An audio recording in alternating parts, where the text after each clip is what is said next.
साथियों नमस्कार। आज हम आर्मी में एक ऐसी भर्ती के बारे में बात करेंगे जो एक परमानेंट भर्ती है। जी हाँ, जहां आप जानते हैं कि भारतीय सेना में सिपाही स्तर की अधिकतम भर्तियों को अग्निवीर कर दिया गया है। ऐसे में कुछ भर्तियां जो बची हुई हैं वो अभी भी परमानेंट हैं और उनमें से एक भर्ती जिसके बारे में आज हम बात करेंगे, आर्मी नर्सिंग असिस्टेंट की भर्ती के बारे में।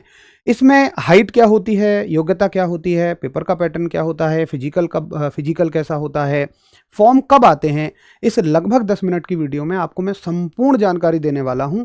इस वीडियो के बाद में आप सभी का कोई डाउट नहीं बचेगा, बस आप ध्यान से इस वीडियो को देखिएगा। तो साथियों, मैं डाउट क्लियर आपका कर दूं। देखिए, जो भी फीमेल हैं, जो भी गुड़ियाएं हैं, शेरनियां हैं, वो इस वीडियो को ना देखें, क्योंकि इसको केवल मेल कैंडिडेट ही फॉर्म भर सकते हैं। तो फालतू में मैं आपका समय व्यर्थ कराऊं, आपके समय से बढ़कर मेरे लिए कुछ नहीं है। तो फीमेल इसको ना देखें। मेल कैंडिडेट्स के लिए केवल ये भर्ती होती है। मेरे पास नोटिफिकेशन जो है ये 2026 वर्ष की है। तो ये लगभग हर साल फॉर्म जो आते हैं आपके फरवरी के आसपास आते हैं और इसकी जो एग्ज़ाम होता है लगभग वो जून के फर्स्ट वीक में होता है। ये हर साल का फिक्स कैलेंडर है। तो फॉर्म आएंगे फरवरी में और एग्ज़ाम हो जाएगा इसका जून के प्रथम सप्ताह में। हर साल ये भर्ती आती ही आती है। आगे देखें आप, इसमें दो तरह की भर्तियां आती हैं। एक आती है सोल्जर टेक्निकल नर्सिंग असिस्टेंट, जिसके लिए आप सभी के पास 12वीं क्लास में फिजिक्स, केमिस्ट्री और बायोलॉजी होनी चाहिए और टोटल 50% होना चाहिए और हर एक सब्जेक्ट में 40% होना चाहिए। उम्र 17.5 से 23 साल। देखिए, 2000 जैसे हम बात करें, मान लो 2027 के लिए ये उम्र सीमा 1 जुलाई 2005 से 1 जुलाई 2010 होनी चाहिए। अगर आप किसी अगले वर्ष के लिए देख रहे हैं तो उसमें एक जोड़ते हुए आप चले जाएंगे। दूसरी भर्ती आती है सिपाही फार्मा के लिए और इसमें आप सभी के पास डी फार्मा होना चाहिए। उम्र इसमें 19 से 25 मांगी जाती है और 2027 वर्ष के लिए मैंने आपको ये उम्र सीमा बताई है। बाकी आप किसी और साल में इसे देख रहे हैं तो ये एक एक आप उसी हिसाब से बढ़ाते चले जाएंगे। इसमें सर हाइट कितनी मांगी जाती है? तो साथियों, हाइट इसमें 170 सेंटीमीटर मांगी जाती है और चेस्ट आपकी 77 होनी चाहिए। वेट हाइट के अकॉर्डिंग ही होना चाहिए, यानी प्रोपोर्शनेट होना चाहिए। मतलब कि अगर आप फिजिकली फिट हैं तो वेट आपका ओके है, यानी आप बहुत दुबले पतले से नहीं होने चाहिए और बहुत थोड़े से हेल्दी नहीं होने चाहिए, ये मतलब है। आगे आप देखें, कुछ छूट ट्राइबल एरियाज में इसमें हाइट में मिलती है और ट्राइबल एरियाज में हाइट को 162 सेंटीमीटर और चेस्ट 77 सेंटीमीटर ली जाती है। साथियों, इसमें क्या कोई हमें अतिरिक्त नंबर मिलते हैं किसी भी चीज़ के? तो जी हाँ, बिल्कुल मिलते हैं।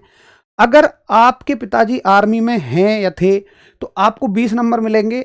उसके अलावा ये सारी चीज़ों के फालतू नंबर मिलते हैं और सबसे ज़रूरी और काम की जो चीज़ है वो है एनसीसी।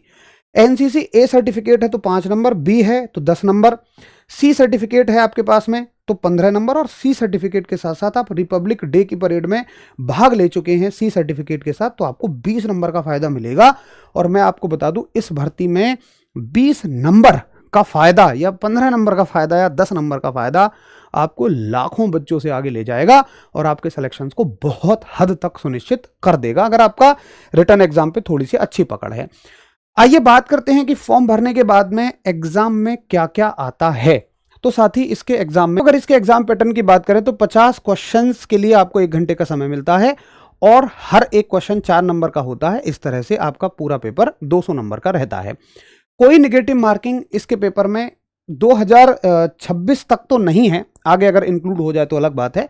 बाकी अभी तक इसमें कोई नेगेटिव मार्किंग नहीं है। पेपर में क्या क्या आएगा? जीके के आपके 10 प्रश्न रहेंगे, मैथ्स के 5 क्वेश्चन रहेंगे, फिजिक्स के 5 क्वेश्चन रहेंगे, बायोलॉजी के 15 और केमिस्ट्री के 15।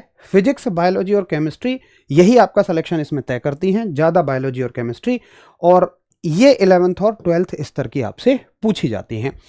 इसकी तैयारी के लिए हर वर्ष RWA पर बहुत सारा कंटेंट आपको YouTube पर फ्री में दिया जाता है, टेस्ट सीरीज दी जाती हैं। उसके अलावा एक, अगर आप चाहते हैं कि आपको सिलेबस आदि नहीं पता, आप टीचर्स के साथ जुड़कर डेडिकेटेडली पढ़ना चाहते हैं, तो बैच भी इसके लिए हर वर्ष लॉन्च किया जाता है। भर्ती आने से काफ़ी पहले, लगभग सितंबर के महीने में बच्चों की डिमांड पर हम एक बैच लेकर आते हैं। आगे चलते हैं साथियों, अगर हम बात करें फिजिकल की, जो साथी लिखित परीक्षा को पास कर लेते हैं उन सभी को एक कट ऑफ लगाकर फिजिकल के लिए बुलाया जाता है। फिजिकल इसका क्वालिफाइंग होता है, इसके कोई नंबर नहीं है, यानी कि नंबर केवल आपके तय होंगे लिखित परीक्षा के आधार पर और फिजिकल बस आपको क्वालिफाई करना है। फिजिकल में क्या क्या करना है आपको? 6.5 मिनट में 1600 मीटर की दौड़ लगानी है, जो कि जीडी की तुलना में कहीं ज़्यादा आसान है। बीम लगानी है आपको, कम से कम 6 बीम लगानी है, आप क्वालिफाई हो जाएंगे। 9 फीट का गड्ढा होता है, उसे कूदना है, और एक जिगजैग बैलेंस होता है, सिंपल एक फट्टा लगा होता है, बस उस पर चलना है आपको, थोड़ा टेढ़ा मेढ़ा होता है, वो बहुत आराम से आप चल लेंगे, उसकी चिंता ना करें, बस आपको दौड़ की और बीम के बारे में देखना है। तो साथियों, रिजल्ट के फिजिकल के बाद में आप सभी का एक फाइनल रिजल्ट आता है, और फाइनल रिजल्ट के आधार पर आप सभी सेलेक्ट हो जाते हैं आर्मी में एक परमानेंट सरकारी नौकरी के रूप में। तो ये हो गई आप सभी के लिए एक नर्सिंग असिस्टेंट की परमानेंट नौकरी की जानकारी। मेडिकल कैडर की ये नौकरी होती है। बाकी आप बताएं इस भर्ती के बारे में आप और क्या जानकारी चाहते हैं, इस वीडियो के कमेंट सेक्शन में आप हमें ज़रूर बताएं। और ये वीडियो आप सभी के कितने काम आई, किस टॉपिक पर आप और वीडियो चाहते हैं, ये भी आप हमें ज़रूर बताएं। नमस्कार, जय हिंद साथियों।